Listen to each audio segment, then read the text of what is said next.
토트넘, 손흥민의 큰 빚 졌다. 3년 재계약. 선 10년 활약에 대한 보답이다. 결국 토트넘을 움직이는 한 사람. 다니엘 레비가 결심해야 한다. 손흥민이 현 소속팀 토트넘과의 계약을 1년 남겨둔 가운데 그의 거취에 대한 보도와 관측이 쏟아지고 있다. 토트넘이 손흥민과 현 계약서에 첨부된 1년 연장 옵션을 활성화. 그의 계약 기간을 2026년 6월까지 늘릴 것이라는 점엔 대다수의 언론이 동의하고 있다. 문제는 그 다음부터다. 손흥민 계약 기간이 2년 뒤로 미뤄지면 내년 여름 그가 옮길 때 이적료가 발생하기 때문에 적절한 이적료 제시하는 구단의 얘기를 들어볼 것이며, 그런 구단이 나타나지 않으면 2026년 6월 손흥민 34살에 서로 자유계약 신분으로 헤어질 것이란 분석이 있다. 반면 일단 손흥민의 계약 기간을 늘려 토트넘이 안전장치를 마련한 뒤 단연 계약 협상에 다시 들어갈 것이란 예측도 있다. 손흥민은 내년 1월부터 보스만 룰에 위거해 다른 구단과 자유롭게 협상할 수 있다. 그렇기 때문에 올해 12월 31일 전까지는 토트넘이 연장 옵션 활성화를 실행해서 그의 계약 기간을 늘리는 것이 우선이긴 하다. 옵션 활성화가 이뤄진 뒤 손흥민의 행보에 대해선 매체 및 전문가마다 주장이 다르다. 영국 매체 TBR 풋볼은 토트넘이 이미 손흥민에게 2026년 이후 재계약 의사가 없음을 전달했다고 주장한다. 매체는 지난 6일 토트넘은 현재 손흥민 측에 한국 윙어와의 잠재적인 신규 계약에 대한 협상 계획은 없다고 밝혔다며, 토트넘 주장을 맡고 있는 선수의 캠프는 재계약 협상을 잘하고 있다가 이 같은 구단 결정에 충격받은 것으로 알려졌다고 했다. 토트넘이 손흥민과 현 계약을 1년 더 연장하는 옵션을 활성화한 뒤 재계약은 하지 않을 것이라는 게 새로운 내용을 집어넣어 토트넘 팬들의 깊은 반향을 일으켰다. 손흥민 측이 토트넘 행태에 충격을 받았다는 내용도 눈에 띈다. 신문은 토트넘이 손흥민에 대한 1년 계약 연장 옵션을 조만간 발동할 예정이라며, 토트넘은 손흥민과 2021년 7월 마지막 계약을 체결했는데 구단은 1년 더 계약을 연장할 수 있는 옵션을 보유한 것으로 알려졌다라고 전했다. 이 옵션을 토트넘 구단의 일방적인 통보로 활성화된다. 일방적이란 말에 거부감이 들 수 있을지 모르지만 적지 않은 선수들이 구단의 활성화 여부에 따라 계약 기간이 1년 더 늘어나는 옵션을 갖고 있는 것으로 알려졌다. 지난 2021년 첼시에서 이탈리아 AC 밀란으로 이적한 전 프랑스 국가대표 올리비어 지루도, AC 밀란 이적 직전 첼시가 1년 연장 옵션을 활성화, 지루의 계약 기간을 1년 더 늘려 이적료를 발생시킨 적이 있다. 텔레그래프는 토트넘은 손흥민에게 계약 연장 옵션을 행사한다는 사실을 알리기만 하면 된다. 토트넘과 손흥민 모두 옵션 발동에 동의하고 있다. 면서 옵션이 행사되면 손흥민은 토트넘에서 10년 이상을 함께하게 된다. 손흥민 영입은 토트넘 이적 시장 역사에서 최고의 업적으로 평가받고 있다고 했다. 토트넘이 계약을 1년 더 늘리는 것만으로도 그의 업적이 좋은 평가를 받고 있다는 뉘앙스다. 손흥민은 지난 2015년 8월 독일 분데스리가 바이엘 레버쿠젠에서 2200만 파운드, 약 393억 원, 위 이적료로 토트넘과 5년 계약을 체결했다. 이후 두 차례 더 계약서를 다시 썼다. 지난 2021년 7월 연봉 180억 원, 추정의 4년짜리 새 계약서에 사인했고 이게 지금 논란이 되는 옵션이 포함된 계약서다. 손흥민은 토트넘 역사상 가장 위대한 영입으로 꼽힌다. 10년 전 고작 400억 원 주고 데려온 공격수가 프리미어리그 통산 득점 20위 안에 들고 프리미어리그 이달의 선수를 4번이나 탈 만큼 대단한 폭발력을 선보였기 때문이다. 마케팅 효과를 더욱 커서 토트넘이 웸블리 임시 홈구장으로 옮긴 2017년부터 홈 경기마다 한국인들, 아시아인들이 적지 않게 들어찼다. 2022년과 올해 두 차례 한국 투어를 통해 동아시아에서 가장 유명한 구단으로 올라섰다. 손흥민은 지난 시즌에도 17골 10도움을 올리며 건재를 알렸지만 토트넘은 손흥민의 물리적 나이 32살에 얽매여 느닷없이 주판알을 튕기고 있다. 결국 21세기 들어 토트넘을 25년 가까이 경영하고 있는 다니엘 레비 CEO의 결단이 필요하다는 지적이다. 손흥민이 혹사에 따른 피로 누적 등으로 최근 허벅지 부상에 시달리고 있으나 재활만 잘 마치면 폭발력을 발휘할 정도의 자기 관리는 충실히 하고 있다. 앞으로 3년 정도는 경기력이나 마케팅에서 연봉 이상의 효과를 낼 것으로 전망된다.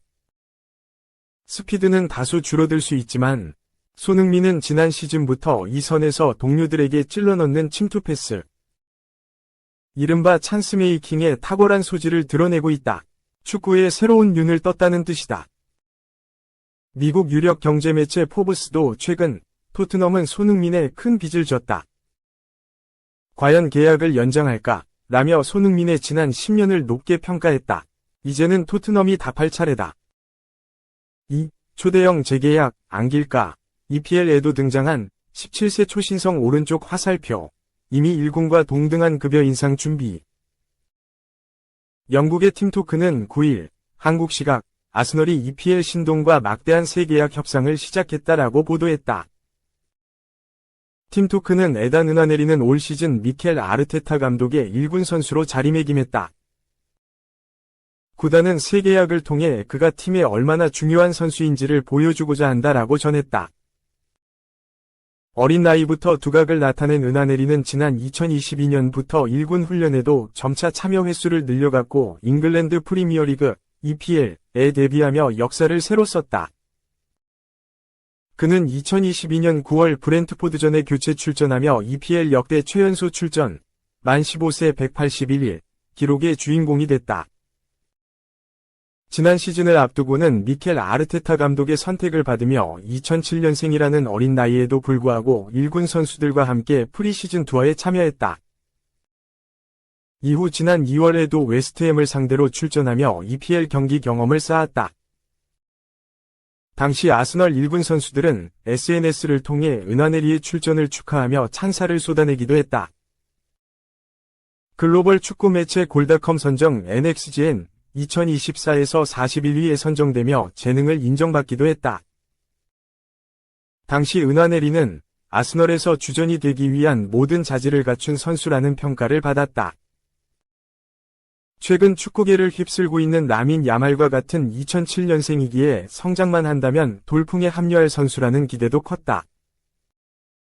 다만 은하네리는 아스널과의 신뢰를 지켰다. 맨시티를 비롯한 여러 구단의 제안을 거절하고 지난 3월 아스널과 프로 계약을 체결하며 계약했다.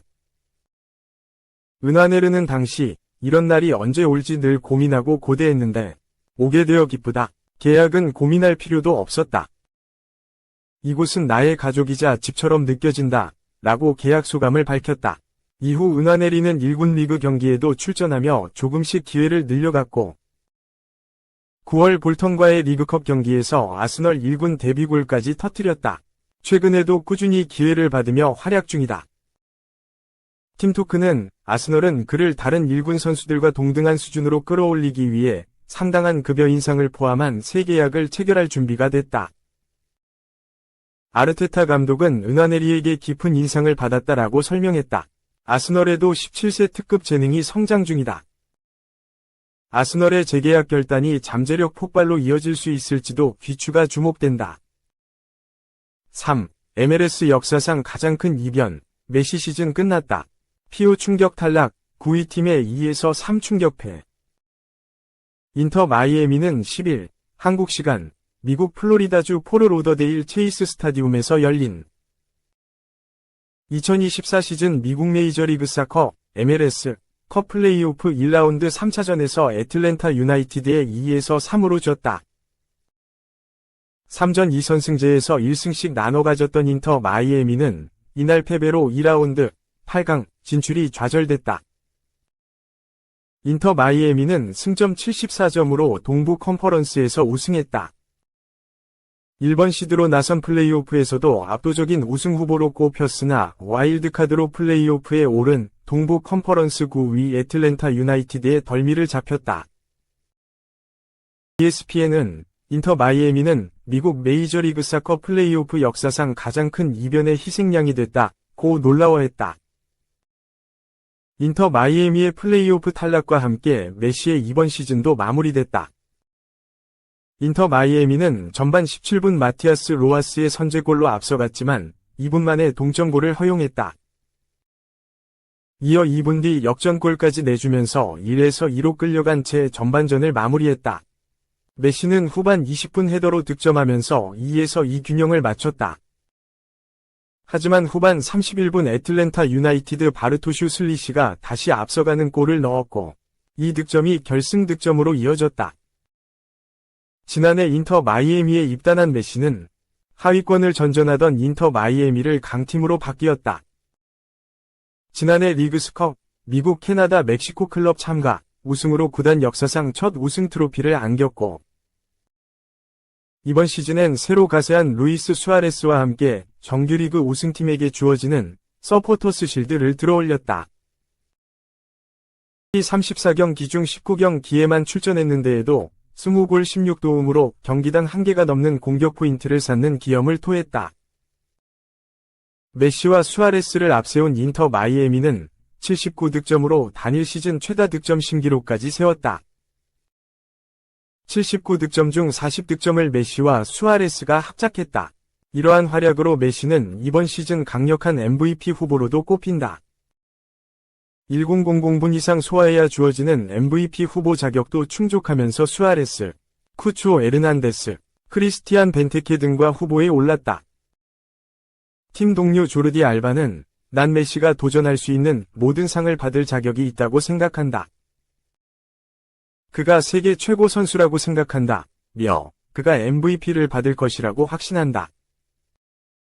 메시가 MVP를 받지 못한다면 글쎄, 투표하는 사람들이 결정할 일이지만 나에겐 메시가 최고라고 치켜세웠다. MLS 위 동부 콘퍼런스 15개 팀, 서부 콘퍼런스 14개 팀은 한 시즌에 정규리그 34경기씩 치르고 동서부를 통틀어 가장 많은 승점을 쌓은 팀이 정규리그 우승팀이 된다. 이후 각 콘퍼런스의 상위 팀들이 모여 플레이오프를 진행하고 챔피언 결정전 우승팀에겐 필립 앤슈츠 트로피, MLS컵가 주어진다. 정상빈이 소속되어 있는 미네소타 유나이티드는 솔트레이크 시티를 꺾고 8강에 올랐다. 오는 24일 LA 갤럭시와 경기한다.